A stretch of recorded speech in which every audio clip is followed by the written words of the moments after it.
Assalamu alaikum wa rahmatullahi ta'ala wa barakatuh. Aláfíà Ọlọ́run wa àánú Ọlọ́run, oore ẹ̀jẹ̀ ǹjẹ́ tán Ọlọ́run ọba kí ó máa bá èmi àti yín gbé Allahumma àmín. Tí ẹ bá wo ojú screen mi, ẹ rí ọ̀dọ́mọkùnrin tí mo gbé síbẹ̀, ọ̀pọ̀lọpọ̀ ti mọ̀ ọ́. Ọ̀pọ̀lọpọ̀ tí ò sì mọ̀ ọ́, orúkọ ẹ̀ ló ń jẹ́ Raji Abdulsamad Adétọ́lá, tí stage name ẹ̀ tó ń jẹ́ Shanku. Skit maker ni, ṣùgbọ́n Ọlọ́run ọba ti pè sọ́dọ̀. Ọlọ́run ọba subhanahu wa ta'ala sọ pé innal mawta allati tafiruna minhu fa innahu mulaqikum thumma turadduna ila alimil ghaibi wash-shahada fa yunabbi'ukum bima kuntum ta'malun. Ọlọ́run ọba ní ikú tí èmi àti ẹ tí a jọ ń sá fún, ọjọ́ kan ní pẹ̀kín rẹ̀ kí ó ṣe, a jọ pàdé ara wa. A wà lọ jábọ̀ iṣẹ́ wa fún Ọlọ́run ọba subhanahu wa ta'ala. Shanku ti lọ. Ó ti lọ pàdé Ọlọ́run ọba ẹ̀. Abẹ́ Ọlọ́run ọba Allah, inú ilé wọn, inú ilé ọmọ yìí ó ń gbóná lọ́wọ́lọ́wọ́.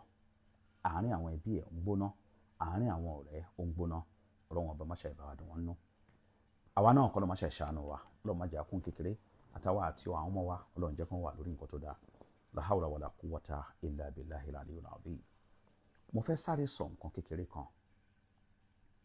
Àsìkò tí ọ̀rọ̀ bá níyì lèèyàn máa ń sọ. Tí èèyàn bá sọ̀rọ̀ lásìkò tọ́rọ̀ ò níyì, ṣe ló dàbí ẹni tó ń kébò sí tí ò fẹ́ lẹ́kẹ̀ kò ní rẹ́ni báwọn jò. Mo fẹ́ bá àwọn skit makers, comic actors, àwọn eléré fídíò orí ìtàgé àtàwa náà tá a máa ń dáṣà burúkú pẹ̀lú ahọ́n wa, àwa ni mo fẹ́ bá sọ̀rọ̀. Kí n tó lọ síbi ọ̀rọ̀ yẹn, mo fẹ́ sọ ìtàn kékeré kan tá a máa fi mọ̀ wípé agbára ń bẹ lórí ahọ́n wa. Lẹ́yìn ìgbà tí n bá sọ ìtàn yẹn, màá ka hadith méjì. Hadith Ànábì wa Muhammad sallallahu alaihi wasallam méjì fún wa. Ìtàn náà ìlú Ìjẹ̀bú Òde ló ti ṣẹlẹ̀. Mo ti sọ nínú fídíò mi kan rí. Arákùnrin yẹn wọ́n máa ń pè ní Case. Tó bá pè Case, a ní rẹpẹtẹ o. Ìnagijẹ yìí ló ń jẹ́ Case rẹpẹtẹ o. Ṣùgbọ́n ọjọ́ tí Case yẹn, torí pé ṣé ẹ rí ọ̀rọ̀ tá à ń sọ lórí ahọ́n wa yìí, pẹ̀lú ahọ́n wa, tó bá jẹ́ ní tó dáa la fi ń sọ gbogbo wa, àbí nǹkan tí ò dáa la fi ń sọ, níṣẹ́ ló dàbí bucket tí a gbé sí ẹnu tap, tó ṣe pé àti tap yẹn ò tì dáadáa mọ́, ṣùgbọ́n omi ń drop lẹ́nu ẹ̀ tó ṣe mọ̀ pé ọjọ́ kan ń bọ̀ tó máa kún tá a bá gbé bucket yẹn kúrò. Ọjọ́ tó bá kún yẹn, òun náà lọ́jọ́ tí èèyàn máa jèrè ẹni tó fi ahọ́n ẹ̀ tó fi ń sọ. Bàbá yìí ti máa ń sọ bẹ́ẹ̀. Case á ní rẹpẹtẹ o. Ọjọ́ tí Case rẹpẹtẹ yìí tó máa dé, fúnra rẹ̀ ni o. Fúnra rẹ̀ ló gbébọn tó yìnbọn fún ọ̀rẹ́ ọmọ ẹ̀. Ọ̀rọ̀ yẹn mi ò fẹ́ fà á, ìyẹn kọ́ ni mo fẹ́ sọ. Ibi tí mo fẹ́ sọ ń bẹ̀ ni pé n tá a fa wọn wá ń sọ tó ń jáde lẹ́nu wa, ó ní ìlapa nínú ìgbésí ayé wa. Ẹlòmíràn ní kádàrá ẹ̀ ni. Bẹ́ẹ̀ ni. Ṣé rí báwo la ṣe mọ kádàrá? N tá à ń pè ní kádàrá, òun náà ni nǹkan tó ṣe pé a sá fún nígbà tá a sá fún. N tá a sá fún yẹn padà wá ṣẹlẹ̀ lẹ́yìn ìgbà tá a sá fún. Ìyẹn là ń pè ní kádàrá. Kì í ṣe pé òun ṣe àfọwọ́fà, ó lọ fi gọ̀ǹgọ̀ fa ilé agbọ́n, agbọ́n wá ta ẹ́, ó wá ní kádàrá ni, àfọwọ́fà nìyẹn ò ní. Ẹ jẹ́ ká gbé yẹn tì ká má máa fà yẹn lọ. Ẹ̀yin tẹ́ ń ṣe skit, ọ̀pọ̀lọpọ̀ àwọn ọ̀rọ̀ burúkú lè máa ń sọ. Tẹ́ bá fẹ́ wo, tẹ́ bá wà lórí Black App, torí pé Black App ló sábà máa ń ṣẹlẹ̀. Tẹ́ bá ń scroll lọ ń gbà mí, nǹkan tẹ́ máa kọ́kọ́ gbọ́, I want problem always. Tí n bá ti gbọ́ mi kì í dúró, mi ò ní dúró a second, nítorí pé ihun tó fi tí ẹ̀ ń gbọ́ náà ìwọ náà máa account fún, ihun tó fojú ẹ̀ ń wò ìwọ náà máa account fún.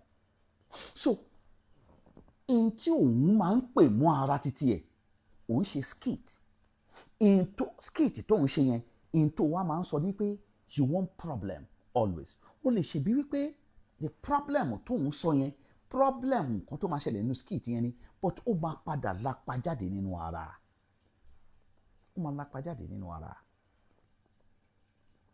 ọ̀pọ̀lọpọ̀ yín máa wò nítorí pé ẹ ti wò pé àwọn èèyàn ń wò yín, you have so followers, because of that ẹ ti above gbogbo nǹkan, kò sí ẹni, ẹ ti mọ̀ ju gbogbo nǹkan lọ. Yes, ẹ lè máa rò bẹ́ẹ̀, but àwọn nǹkan kan wà ó wà spiritual, a ní láti mọ̀. You want problem always, òun ló fi máa ń ṣe voice over lórí skit tó ń ṣe. Ara àwọn nǹkan tí ò dá ni kí èèyàn máa sọ pé ara sán pa ẹ́, nǹkan tí ò dá ni. Ògùn á pa ẹ́, àwọn nǹkan tí ò dá ni. Gbogbo àwọn nǹkan wọ̀nyí bó ṣe rí yẹn, báwa ṣe rò yẹn wípé a kàn fi ń ṣeré yẹn, ó lè bá ìbínú Ọlọ́run bá pàdé.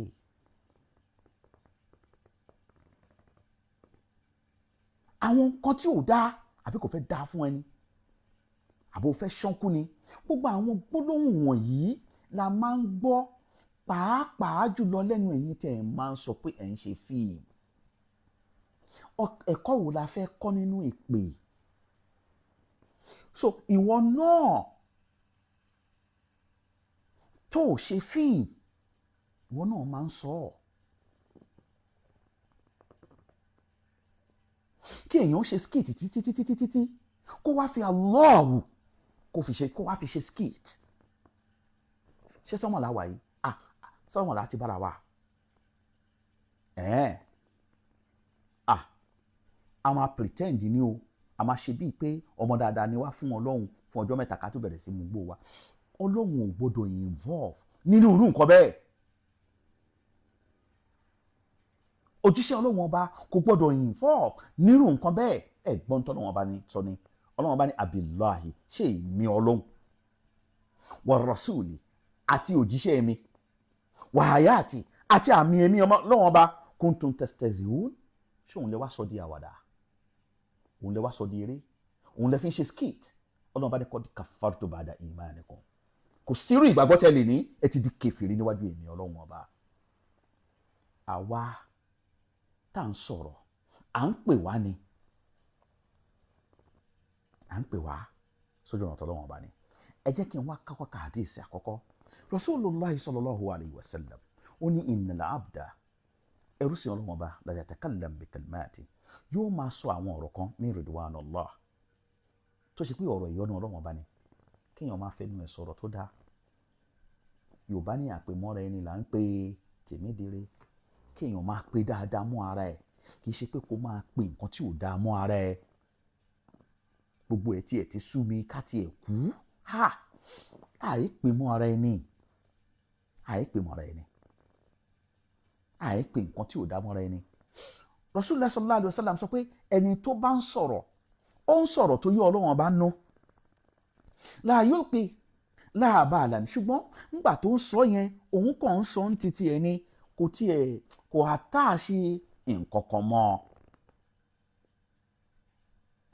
Rasulullah sallallahu alaihi wasallam sọ pé yarfa'uhu Allahu biha darajatin, látara ọ̀rọ̀ tó ń sọ tó jẹ́ pé ọ̀rọ̀ tó dáa nìyẹn, Ọlọ́run ọba ní máa ṣe àgbéga fún.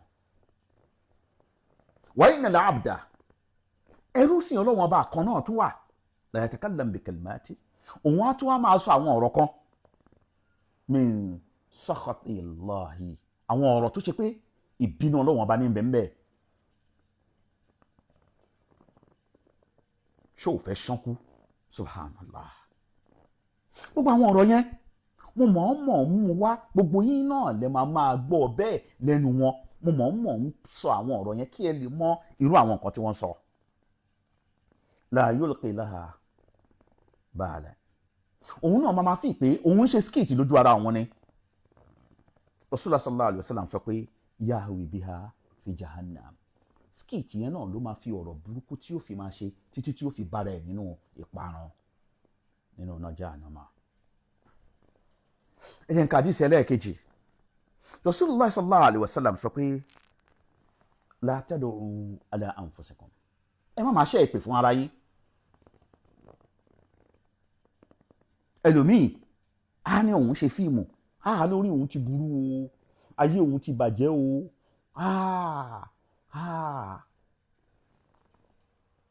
ó ní máa pe nǹkan burúkú mọ́ ara ẹ, ṣé kó lè dùn kí àwọn èèyàn lè kán lè máa wò ó? Ìwọ ló ń pe àpè mọ́ra ẹ. Ẹ má máa ṣẹ́ ìpè fún ara yín. Wala tad'u ala awladikum. Ẹ má ṣẹ́ ìpè fún àwọn ọmọ yín. Òun ṣe wàhálà, ọmọ tó wá ṣẹ̀ ẹ́, wọ́n ní ọmọ òṣì ọmọ ọ̀ránù, subhanallah. Ó ń ṣẹ́ ìpè fún ni. Ahọ́n, ẹ máa gbọ́ ohun tí Ànábì sallallahu alaihi wasallam sọ o. Wala tad'u ala amwalikum. Ẹ má ṣépè fún àwọn dúkìá yín. Kéèyàn máa sọ ọ̀rọ̀ burúkú sí ìgbésí ayé ara ẹ̀, sí nǹkan ìní ẹ̀. Sí nǹkan ìní ẹ̀. Kéèyàn máa olùṣì lòun, olùṣì ní òun, subhanallah. Olùṣì ní gbogbo wa. Èèyàn ń sọ bẹ́ẹ̀, èèyàn fi ẹnu ẹ̀ pé nǹkan tí ò dáa. Rasulullah sallallahu alaihi wasallam wọ́n sọ pé latuwafiqu minallahi sa'atan. Ìntẹ́ ń fẹnu burúkú ń sọ yìí yóò wá ṣe déédéé àsìkò kan lọ́dọ̀ Ọlọ́run lọ́jọ́ kan tó ṣe pé yus'al fiha ata. Tọ́lọ́run bá máa béèrè pé ìntẹ́ bá béèrè lásìkò kan Ọlọ́run á sọ pé ó yá ìntó bá ti sọ ń sìn yustajab. Mo fẹ́ gbà á, Ọlọ́run ọba yóò sì gbà bẹ́ẹ̀. Ìntó bá fẹnu wí lásìkò yẹn yóò sì ṣe bẹ́ẹ̀, yóò ṣe mọ́yàn lára. Kí ló ta fẹnu wá ń pèpè mọ́ra wa? Kí ló ta fẹnu ara wa ń pèpè? Kí ló ta fi ẹnu ara wa ta fi ń pè nǹkan tí ò dá mọ́ ara wa? Àwọn ń pè wá ṣàkíyèsí ni kí Ọlọ́run ọba jọ̀ọ́ kó ṣàánú wa. Àtèmi àti yín kò sí ẹni tó máa mọ̀ rìn tí orí ò ní mì. Àmìjú orí ìyẹn ni àrùn. Ọlọ́run jọ̀ọ́ gbogbo ibi tá a bá kù sí kó lọ máa ṣàìdáàbò ẹ̀bùn wa. Subhana rabbika rabbil izzati amma yasifun. Wassalamu ala al-mursalin. Alhamdulillahi rabbil alamin.